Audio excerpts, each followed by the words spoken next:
Hoje nós estamos gravando mais um vídeo do Labirinto e a convidada é uma amiga minha que me fez algumas perguntas, ela enviou algumas perguntas e aí eu decidi convidá-la para fazer essas perguntas aqui em público, mas primeiro eu quero fazer um brinde à Renata, que me deu essa caneca linda. E aí eu ganhei essa caneca linda também, do Labirinto, e vamos fazer um brinde. É? Brindar com água, né? Então me fala, Renata, quais as perguntas? Você tinha 3 perguntas, vamos ver se vai ser possível. Exatamente, vamos ver se a gente consegue fazer as 3 aqui em 10 minutos. Mas assim, a primeira pergunta crucial para mim é o seguinte: o que pode acontecer com a gente quando a gente não acolhe esse medo que a gente sente, né? Quando a gente negligencia esse medo. Existem 2 hormônios que a gente libera quando sente o medo, que é o cortisol e a adrenalina. E são 2 hormônios que a gente não necessariamente chama de positivos. Durante a pandemia, a gente não teve muito tempo de acolher esse medo por conta da avalanche, né, de acontecimentos que foram entrando na nossa vida, né? Era uma novidade a cada dia. Olha, agora tem lockdown, agora você não pode, você tem que limpar as compras, agora você não pode mais entrar com sapato, agora tem o homeschooling, agora tem, não pode mais ir para o colégio. De repente, a gente tinha tanta coisa acontecendo e o medo de algo que a gente não sabia exatamente o que era, mas a gente percebia que era algo muito poderoso e que poderia levar aí nossos afetos, retirar os nossos afetos. E aí, o que pode acontecer? Né? A gente falou muito de saúde mental nesses últimos meses, né? O que pode acontecer se eu não ligo para esse medo? O que acontece? Esses hormônios que você citou, eles desencadeiam, inclusive, doenças físicas, né? Hipertensão é uma delas. Mas, do ponto de vista psíquico, o medo, quando a gente não consegue, de alguma maneira, lidar com esse medo, e para lidar a gente precisa de ajuda, porque precisa falar sobre esse medo, colocá-lo em palavras, poder, de alguma maneira, assumir que há um medo,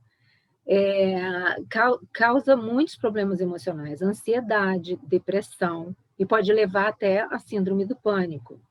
Sendo que é bom esclarecer que a síndrome do pânico, nem todas as pessoas estão sujeitas à síndrome do pânico, porque a síndrome do pânico ela está sempre relacionada a algo de um trauma que ocorreu.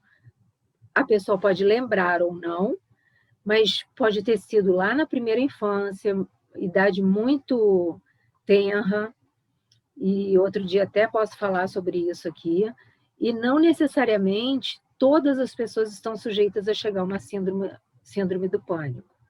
Né? Esses casos de síndrome do pânico que ocorreram durante a pandemia são pessoas que, de alguma maneira, já tinham ali um ponto traumático que esse medo atual fez reviver. Né? Então, importante, no medo, para que não se adoeça, é de alguma maneira fazermos algo com ele. Existe uma família, então, relacionada ao medo? Ansiedade, depressão, estresse, fobia. É porque é muito difícil, né, você colocar as coisas num balaio sem conseguir separá-las. Elas são da mesma família, elas são desencadeadas pelo medo, vêm de uma mesma raiz ou não? Cada pessoa vai lidar de uma maneira diferente. Então, o que pode surgir em cada pessoa, numa pode surgir uma depressão, em outra pode surgir uma ansiedade, e a ansiedade é, no fundo, angústia, e a angústia é um afeto, um dos afetos muito caros à psicanálise, embora a angústia até aponte para uma cura, uma possibilidade de cura. Depois a gente pode falar disso. Então, a ansiedade, num grau muito elevado, pode levar à depressão, pode levar à síndrome do pânico, mas sempre vai ser no 1 a 1. Ou uma pessoa ir conjugando vários eventos, digamos, em sequência. Por exemplo, a pessoa começa fazendo uma fobia, uma síndrome do pânico, aí ela passa para uma depressão, e vai indo isso numa sequência, não quer dizer assim, uma pessoa que vai ter uma coisa não necessariamente vai ter outra, mas ela pode ir em, digamos, sequencialmente em vários efeitos, né? Em alguns casos, necessitando até temporariamente de uma medicação, de um atendimento mesmo, para poder dar conta daquilo. Mas a gente pode falar... Uma dúvida que eu fiquei, assim, durante a pandemia, claro, o medo sempre existiu na minha vida e na vida de todo mundo, mas a gente foi convidado a pensar no medo, né? Então, existe medo relacionado ao que é real e medo do irreal. Onde é que estava esse medo durante a pandemia? Onde é que está? É do irreal, é do real, porque a gente vê as pessoas morrendo, mas, ao mesmo tempo, é de algo que a gente não sabe nem quando, nem como, nem de que maneira, né? Como é que é isso tudo?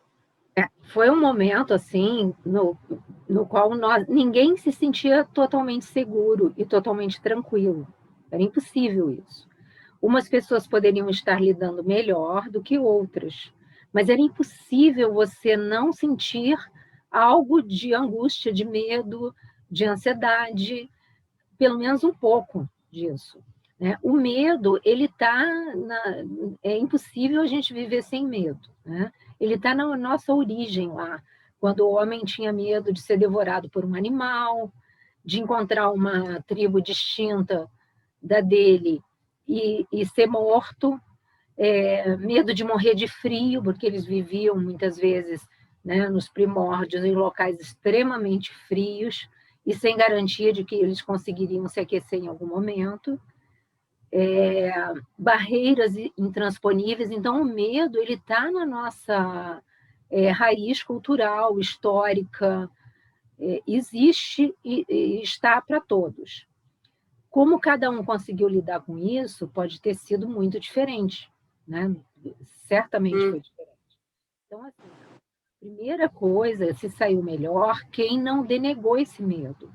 Quem assumiu que o medo faz parte da nossa realidade. E é muito interessante, assim, a criança, ela fala do medo, ela chora, ela treme toda, ela expressa isso de alguma maneira, não todas, o meu filho, né? Quando a gente está falando de criança, o meu filho, logo no início do lockdown, ele queria dormir comigo, voltou a dormir comigo. E ele chorava muito à noite, porque ele achava o mundo injusto, o vírus era injusto, Deus era injusto, porque ele tinha muito medo naquele momento, né, de perder a avó, de me perder. Eu vi crianças também que já tinham desfraudado voltarem para as fraldas, né? Quer dizer, houve uma grande confusão, né? Como é que seria assim, a melhor forma de lidar com essas questões? Pelo aspecto, assim, pela perspectiva da psicanálise. O fato dele ter falado e convidado você ao medo dele já foi um sinal muito bom. A melhor coisa você fez de apoiar, dar companhia nesse momento, né? Até em razão assim dele ser um menino e da idade dele, o melhor seria você não deixar dormir na sua cama. Mas vamos fazer, traz o seu colchão, você vai dormir aqui perto de mim, do meu ladinho, né? Você dá algo da sua possibilidade de estar ali amparando aquele medo. Isso é muito bom, isso é muito saudável. Da mesma maneira como nós, adultos, vamos precisar disso em alguns momentos. E isso nem todas as crianças expressam, outras ficaram um pouco adoentadas porque não conseguiam falar. Outras, assim, eu tenho uma sobrinha neta que ela falava assim, só quando passar esse vírus, né? Assim, o que era esse significante vírus para ela, que uma criança daquela idade não sabia, ela é muito pequena. Mas ela, de alguma maneira, estava conseguindo falar que havia um vírus que atrapalhava de ver as pessoas que ela ama, de andar livremente. E uma coisa assim curiosa é, por exemplo, o adulto, que a gente diz assim, o fulano é muito infantil, né? É aquela pessoa que reage quando está com medo, com fúria, né? Ela fica irritadíssima, ela fica agressiva, ela fica violenta e às vezes até tirânica. Essa é a pessoa que não aprendeu a lidar com seu medo lá na infância. Então ela permaneceu nesse aspecto do medo com 4 anos de idade. Senão ela poderia... Estou com muito medo disso, né? Porque nós todos temos medo. Freud falou no Mal-Estar da Civilização, que até peguei ele aqui, né? Que o Mal-Estar da Civilização é o livro para a pandemia, o texto dele para a pandemia, e que a grande assim, dificuldade da humanidade é que nós temos 3 coisas que nós absolutamente não dominamos. A fraqueza do nosso corpo, que adoece, né? Pode sofrer lesões, pode quebrar ossos, é um corpo frágil.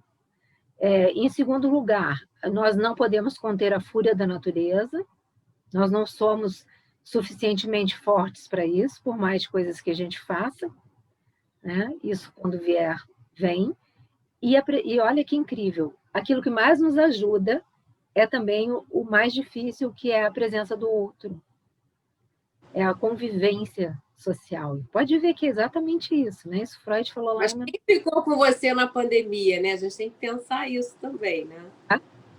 Quem ficou com a gente na pandemia? A gente tem que pensar isso também, né? O outro. Que outro foi esse outro que aguentou todas essas oscilações, esses medos disfarçados ou não, durante essa pandemia? Depende, né? Também no 1 a 1, né? Porque tem aquela pessoa que ficou, a mulher que ficou com um homem violento, o homem que ficou com aquela mulher que fala o tempo todo e reclama de tudo e etc., e que tornou a vida mais impossível ainda, né? Por isso muitos divórcios, e muitos casais que resolveram se unir, moravam separados, agora vamos ficar juntos por causa dessa pandemia, e muitos ficaram muito bem, né? Tiveram o apoio um do outro.